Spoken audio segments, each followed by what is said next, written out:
तारीख थी 26 नवंबर, दिन था बुधवार का और साल था 1941। एचएमएस परसिवस नाम की एक सबमरीन समुद्र की गहराई में गोता लगाती है। 10 दिन तक वो सबमरीन बिल्कुल सही सलामत थी, मगर 10 दिन के बाद उस सबमरीन के साथ एक ऐसा हादसा हुआ जिसके बाद 61 में से 60 लोगों की मौत हो जाती है। नमस्कार, मेरा नाम है मोहम्मद आसिम और आप देख रहे हैं क्राइम तक। एचएमएस परसियस ये एक ऐसी सबमरीन थी जिसे ब्रिटिशर्स ने मिस्र के अलेक्जेंड्रिया को सौंपा था। इसे 1929 में बनाया गया था। इसका काम था कि वो अलेक्जेंड्रिया से माल्टा आइलैंड तक ज़रूरी जो सामान था वो वहाँ पे पहुँचाना। मगर 26 नवंबर 1941 के दिन इसने माल्टा से अपना सफ़र तय किया, अपना सफ़र शुरू किया। इसको पहुंचना था अलेक्जेंड्रिया। 10 दिन तक ये सबमरीन बिल्कुल सही सलामत चलती रही, मगर 6 दिसंबर 1941 को रात करीब 10 बजे के आसपास इतालवी माइन की चपेट में सबमरीन आ जाती है और धमाका इतना ज़बरदस्त होता है कि ये सबमरीन बहुत तेज़ रफ्तार से समुद्र की गहराई में बैठती चली जाती है। ये सबमरीन डूबना शुरू कर देती है। इस समुद्र की गहराई में पहुंचते पहुंचते इसके अंदर पानी भरना शुरू हो जाता है। जिस वक्त ये पनडुब्बी डूब रही थी, इसमें कुल 61 लोग सवार थे, जिसमें से 59 स्टाफ के लोग थे और 2 यात्री सवार थे। उन 2 यात्रियों को अलेक्जेंड्रिया वापस पहुंचना था माल्टा से, इसलिए उन लोगों ने पनडुब्बी के जरिए वहां इन्होंने वापस आने का सोचा था। इन 2 यात्रियों में से एक यात्री का नाम था जॉन केप्स, जो कि इकलौता ऐसा शख्स था जो इस हादसे में जिंदा बचा, क्योंकि बाकी सभी लोग इस हादसे का शिकार हो गए थे और उन सबकी मौत हो गई थी। जब सबमरीन में धमाका हुआ तो जॉन केप्स थे वो अपने बंकर में सो रहे थे, मगर धमाका इतना जोर का था कि जॉन उस सबमरीन के बंकर में जो सो रहे थे वहां से वो बाहर गिर गए। किसी तरीके से उन्होंने खुद को संभाला, मगर सबमरीन में धमाका होने के बाद उसकी लाइटें बंद हो चुकी थी, उनको कुछ दिखाई नहीं दे रहा था। गनीमत थी उनके हाथ एक टॉर्च लगी और टॉर्च उन्होंने हाथ में लेके उन्होंने अपने आप को संभाला और उसके बाद इंजन रूम तक आने की कोशिश करी। समुद्र की गहराई में अब ये सबमरीन करीब 170 फीट गहराई में पहुंच चुकी थी।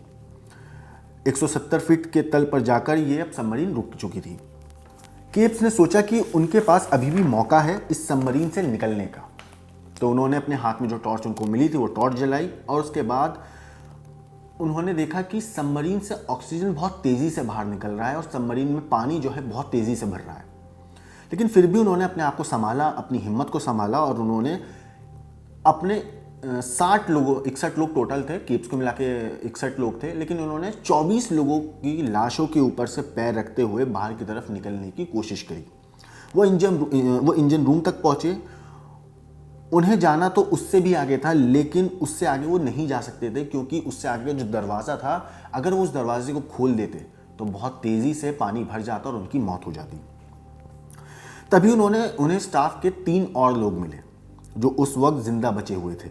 केप्स ने उनके साथ स्केप चेम्बर तक जाने के लिए अपना कोशिश करी, उन्होंने वहाँ तक पहुँचने की कोशिश करी। इस चेम्बर से उन्होंने एक स्केप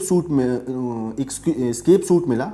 उन चारों ने वो स्केप सूट पहना, लेकिन यहाँ तक दिक्कत थी कि इस स्केप सूट को अगर वो पहन के बाहर निकलते तो सिर्फ वो 100 फीट की गहराई से ही बाहर निकल सकते थे, जबकि वो 170 फीट पर थे। मगर इससे भी ज़्यादा परेशानी वाली बात ये थी, इससे ज़्यादा सबसे ज़्यादा हैरानी वाली बात ये थी कि जो सबमरीन का मीटर था वो उनकी गहराई 270 फीट बता रहा था, जबकि वो थे 170 फीट पे। सबमरीन की रीडिंग के हिसाब से उनकी पनडुब्बी 270 फीट नीचे थी, लेकिन वो रीडिंग गलत थी। असल में पनडुब्बी के टकराने की वजह से उनकी जो मीटर था वो ख़राब हो चुका था, तो उसने 270 की जगह 170 की रीडिंग दिखा रहा था। ये टेक्निकल प्रॉब्लम थी जिसकी वजह से रीडिंग गलत दिखाई दे रही थी। अब चारों को ये टेंशन हो रही थी कि अगर वो स्केप सूट पहन के बाहर निकलते हैं तो वो सिर्फ 100 फीट का ही सफ़र तय कर सकते हैं, जबकि पनडुब्बी की रेटिंग के हिसाब से सबमरीन 270 फीट पर है। फिर भी उन्होंने कोशिश करी और उसके बाद बाहर निकलने की कोशिश करते हैं। उससे पहले, बाहर निकलने से पहले उन चारों ने शराब पी। शराब पीने के बाद वो उस सबमरीन से बाहर निकल पड़ते हैं। लेकिन आगे आगे पानी का दबाव इतना ज़्यादा था कि ऐसा लग रहा था कि मानो उनकी हड्डियाँ टूट रही हैं। बावजूद इसके वो चारों लोग आगे बढ़ते हैं और धीरे धीरे दबाव उनके शरीर पर और ज़्यादा बढ़ने लगता है, क्योंकि 170 फीट की गहराई पे वो हैं। तो सोचिए उस वक्त पे समुद्र की तरफ जो दबाव था उनकी बॉडी पे किस हद तक पड़ रहा होगा कि उनको ऐसा लग रहा था जैसे उनकी हड्डियाँ को कोई दबा रहा है और उनकी हड्डियाँ टूट रही हैं।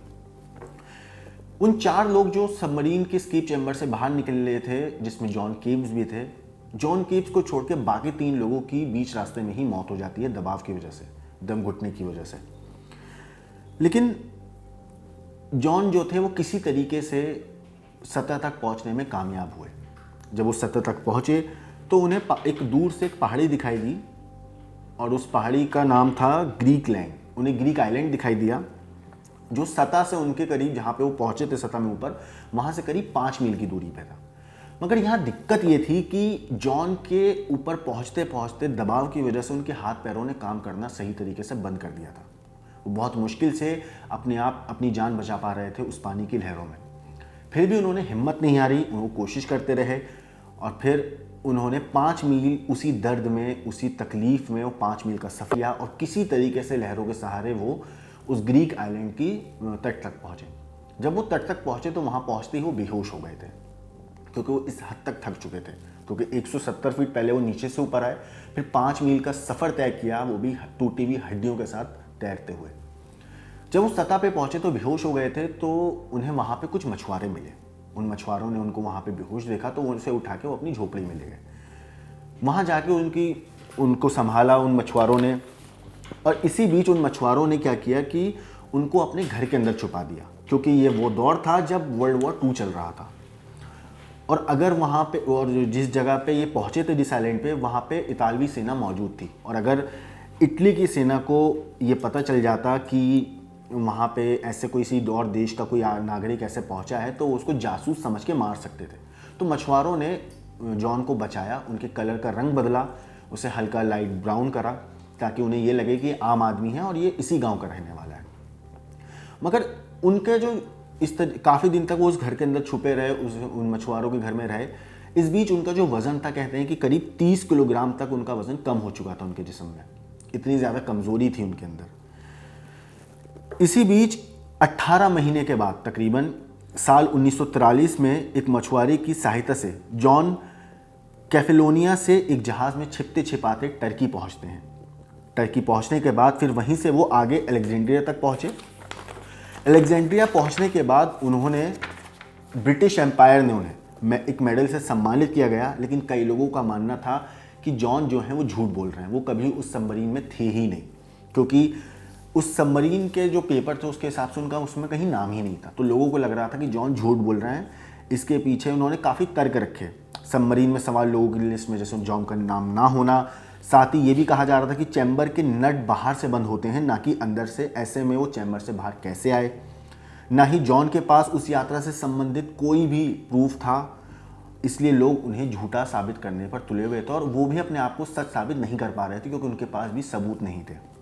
बहरहाल इसके बाद साल 1985 में जॉन की मौत हो जाती है, और उनकी मौत के करीब 12 साल के बाद साल 1997 में उनकी ये पूरी कहानी की दोबारा से जांच की गई कि क्या ये कहानी सच भी थी या फिर जॉन ने एक मनगढ़ंत कहानी बनाई थी। तो मैं आपको बताऊं, इस पूरी कहानी में जॉन बिल्कुल सही बोल रहे थे, क्योंकि जो जगह उन्होंने बताई थी वहाँ से सबमरीन का मलबा भी मिला। सबमरीन का बंकर भी बिल्कुल वैसा ही था जैसे जॉन ने बताया था। उस एस्केप चेम्बर के गेट के बारे में जॉन ने जैसा कहा था वैसा ही वो खुला हुआ था। जैसा केप्स ने बताया था कि उन्होंने शराब पी थी बाहर, चेम्बर एस्केप रूम से बाहर निकलने से पहले वो शराब की बोतलें भी उन्हें उस एस्केप चेम्बर के बाहर से मिली थी। साथ ही इससे ये साबित भी हो गया था कि जॉन जो बोल रहे थे वो बिल्कुल सच था, ना कि उन्होंने अपनी तरफ से कोई मनगढ़ंत कहानी बनाई थी ताकि वो पॉपुलैरिटी गेन कर सकें, या फिर उन्हें अपना पर्सनल कोई एजेंडा था उनका। यहाँ तक कि उन्होंने जो एक मीटर की रीडिंग की बात कही थी कि मीटर के जो था दिखा रहा था कि 270 फीट की गहराई पर वो हैं, वो मीटर की रीडिंग भी वाकई उस वक्त तक 270 फीट ही दिखा रही थी। इन सब चीज़ों से ये साबित हो गया था कि जॉन बिल्कुल सच बोल रहे थे, जॉन कोई मनगढ़ंत कहानी नहीं बना रहे थे। आपको बताऊं कि इसके बाद उन पर कई डॉक्यूमेंट्रीज बनी, और हाल ही में एक द परसुएट सर्वाइवर, जिसे साल 2000 में बनाया गया था, ये डॉक्यूमेंट्री काफ़ी फेमस हुई थी, लोगों ने इसे काफ़ी देखा था, काफ़ी पसंद भी किया था। फिलहाल जॉन कीप्स की इस कहानी के ऊपर आपका क्या कहना है? उनकी इस तरीके से अपनी जान बचाने की जो लड़ाई उन्होंने लड़ी, 170 फीट पहले गहराई से नीचे ऊपर आए, फिर 5 मील तक एक किनारे तक तैरकर पहुंचे, वो भी तब जब उनके जिस्म की हड्डियां टूट चुकी थी। उनकी सर्वाइवर स्टोरी के ऊपर आपका क्या कहना है, आपका क्या सोचना है, हमें कमेंट करके ज़रूर बताएं। बाकी देश और दुनिया की क्राइम की खबरों के लिए देखते रहिए क्राइम तक।